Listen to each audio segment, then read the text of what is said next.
Welcome to MissPoppins, the Art of Parenting, podcast dedicated to creating supportive community for new parents. I'm your host, Nicky Rishi, and today we have a special episode focusing on child sleep management during the holiday season. We have our Postpartum Wellness Coach and Pediatric Sleep Consultant, Sara Morse, with over 25 years of experience working with newborns, infants, and toddlers. Sara's career journey began in daycare and evolved into becoming a nanny for over a decade. Let's dive into our conversations with Sara to learn more about her remarkable journey and dedication to helping parents.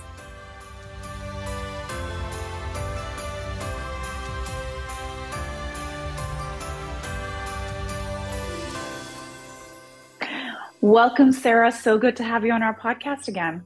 Yes, thanks for having me. All right, let's get right into it. Let's talk about the holiday season, nap time, and all of the wonderful things associated with a scheduled sleep routine.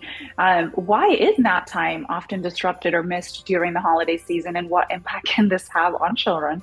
Sure. So a lot of times during the holiday season, a lot of parents are traveling, they have family visiting. We have a lot of parties and gatherings. So of course we have a lot of fun festivities going on. But when it comes to our baby's sleep and our toddler's sleep, we want to really prioritize the fact that they still need that sleep. A lot of times for babies, when they don't get that sleep, they experience a lot of overtiredness, which can in fact turn into a lot of excessive crying, clinginess, wanting to be held. So this is a lot of times very difficult for a lot of parents to face, especially when they're trying to have fun around family and friends. And of course, for our toddlers, they become a little overstimulated. They experience some meltdowns. It's really hard for toddlers to express their emotions to begin with. So when they're overtired and they don't have the proper amount of sleep that they need, of course, they experience a lot of these frustrations. Absolutely. I always continue to discuss with my husband about how important it is. He's like, no, let them just go with the flow. And I think that overstimulation impacts you adversely if nap time is missed rather than trying to go with the flow. So 100%, there should be strategies in place where parents can protect and prioritize their child's nap time during the holidays rather than us trying to go with the flow, quote unquote. So what are some of those strategies that you can perhaps point out to parents during the season? Sure. So first and foremost, making sure that your child is well rested before traveling or going to a party or event is definitely very helpful. Aside from that, if perhaps a family function is happening during your child's nap time, I would suggest bringing all of the props for sleep to whatever party you're attending. That includes bringing, a pack and play, a sound machine, perhaps some window shades to help make the room nice and dark, because of course they're not going to be familiar with the space. So just making the space more comfortable for them, bringing their sleep sack, and perhaps maybe one of those portable pods to help them feel nice and secure in their sleep space. I would highly advise doing that. Of course, too, we can utilize contact naps. It's an excellent way to make sure baby still gets plenty of sleep and it gives mom that extra snuggle time. It's a great way to utilize that comfort during that time. And of course, we can go for a nice walk outside, maybe with family and friends if the weather permits, and utilize some nap time during that time. And of course, car naps. It's a great way to make sure that baby or toddler gets their sleep right before arriving to the party. And even if the nap is cut short, they're still getting a little bit of sleep, which will help alleviate that overtiredness. I know for some of the parties, our friends use so many different tactics. They actually sit in the car while the child is napping until the nap is over. One of our friends even had pushed the nap time. I don't know if this tactic was helpful or not, but they had tried to push the kids to play a little bit longer so they could be tired, nap longer, and then go to the party after, which actually backfired. So I think there are tactics that work and there are tactics that don't. So it's always about striking a balance. And how do you strike a balance between sticking to your child's nap schedule versus being flexible enough, I guess, to enjoy the holiday festivities? Right. So it's really important to just continue to watch your baby's sleepy cues and put them down for sleep accordingly. That in itself helps alleviate that overstimulation and that overtiredness. So just kind of watching them throughout the day, making sure you put them down if you see that they're starting to get tired. That's super helpful. You can also plan on a later bedtime or an earlier bedtime based on your schedule's needs. You can allow for a car nap, a stroller nap, or a contact nap again as necessary. We also want to make sure that wake time is active time for babies and toddlers.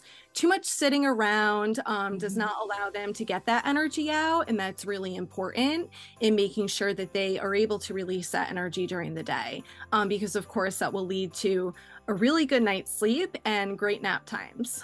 And then, of course, when you're able to, stick to your child's schedule the best that you can, but allow for flexibility as necessary. Perhaps baby goes down for a nap around 11 and you can't quite make that happen. It's okay to move the nap to 11:30. Just making sure that your baby still gets the appropriate amount of sleep to avoid them getting overtired is really helpful. I think once you get into the overtired or overstimulated phase, it's almost that they don't want to sleep, right? It backfires on you 100%. Yeah. And so trying to avoid to get into that territory while being flexible. I mean, it is a hard balance to strike.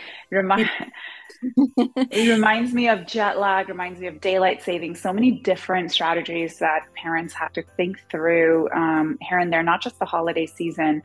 How do you transition children's schedules? So similarly, as we get into January, the holiday season's over and transitions start to take place. What can parents do to help children transition back to their regular routines? So a lot of times I recommend to my clients just adjusting schedules by 15 minutes. 15 minutes is really easy to work with. And a lot of times 15 minutes will not get the child to the point where they're extremely overtired. So just making those small modifications little by little is extremely helpful in adjusting your child's schedule. I would also recommend when the holidays are over, just jumping right back into that consistent schedule, watching for those sleepy cues, abiding by those recommended wake windows for babies and toddlers. These are all resources that we could utilize to help us make sure that our babies get the proper amount of sleep.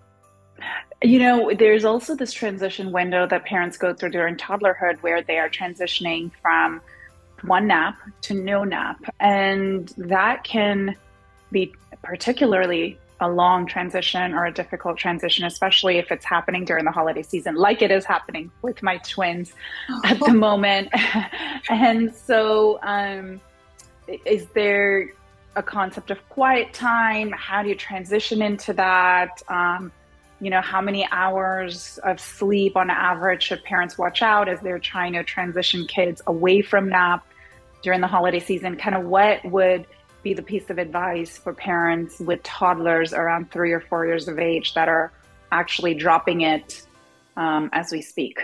Yes, so I would definitely recommend some quiet time, maybe sitting with a book, utilizing some puzzle play, just very simple play that's not too overstimulating, but still allows your toddler to relax and enjoy some quiet time. I also recommend on average 10 to 12 hours of overnight sleep for toddlers. So if perhaps you're in the process of transitioning out of that nap and they're really getting tired during the day, even utilizing 30 minutes is really helpful. It just helps them get over the hump and then still allows them to get that 10 to 12 hours of overnight sleep. Is quiet time concept that they have to be quiet particularly, or can they be talking and interacting and doing their activities, or is it purely the nomenclature quiet? They should be doing activities as long as they're quiet. So, of course, for toddlers, it's hard for them to be quiet sometimes. And this is completely normal and understandable and all part of their development. I would say just a quiet activity is completely fine. Whenever I have clients that are transitioning into that no nap period, I always just recommend downtime. So utilizing some books, puzzle play, like I said, maybe coloring, just something quiet for them to do Of course, if they feel the need to speak out loud, that's okay too. But just trying to reinforce that it's important for us to rest our bodies. It's important for us to give our minds a break and just utilizing that downtime. Absolutely. And any key takeaways that we haven't talked about today as we think through the nap time schedule in general during the holiday season, transitions, or anything else do you want to leave our audience with today? Yes, of course. So I tell all of my clients that flexibility is key. We all have to be able to live our lives, to have fun, to engage in travel and visiting family and going to parties and partaking in the festivities. But the main idea is for you to be flexible and modify your schedule accordingly so that you can participate in these activities and make memories with your babies. That is so true. It's they say years are short, but days are long, and Yes. enjoy the moment, live in the moment. This is not forever. Thank you so much for giving us the tips and the pointers for this holiday season. So good to have you, Sara. Thank you so much for having me. As we wrap up this special episode of MissPoppins, The Art of Parenting, we want to express our heartfelt gratitude to Sara, our incredible sleep coach. And to our listeners, we hope you found today's discussion on nap time nirvana, surviving the holiday season with well-rested kids, both informative and inspiring. Remember that your child's well-being is paramount, especially during the holiday season. We encourage you to put into practice the strategies and advice shared by Sara Morse. And if you need further guidance, don't hesitate to download MissPoppins app, where you can connect with our team of experts, including postpartum, sleep, lactation, and many more coaches, all dedicated to helping you master the art of parenting. I'm your host, Nicky Rishi, signing off. Thank you.